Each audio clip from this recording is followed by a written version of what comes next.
গরম কেমন পড়েছে বলো? খুব গরম তো। তা আমি যা ভাগ্য করে স্বামী আর শ্বশুর ঘর পেয়েছি গো, তোমাদেরকে কি বলবো। স্বামী আমার সকালবেলায় উঠে বলে কি যে আমার বউ আবার এক তরকারির বেশি রাখতে পারবে না এই গরমে। তা স্বামী দৌড়ে মোড়ে চলে গেছিল খাসি মাংস আনতে। ওর জন্য এক তরকারি হয়েছে খাসি মাংস ঝোল। আবার আমার দেওর আসছে, সে বলে বৌদি আমিও এক তরকারি বেশি খাবো না, আমি পোলট্রি মাংস খাবো, পোলট্রি ঝোল। আমার বেটা বলে কি মা আমি গরমে মাংস খাবো নাই, এক তরকারি খাবো, মাছের ঝোল।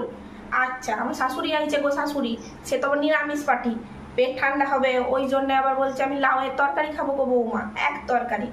আচ্ছা, আমাদের ঝিটা যে বাসন ধুই সে আবার বলেছে বৌদি মাছ মাংস কিছু খাবো নি, টক ছাড়া ভাত যায়নি, আমার জন্য একটু টক করে দিও, এক তরকারি।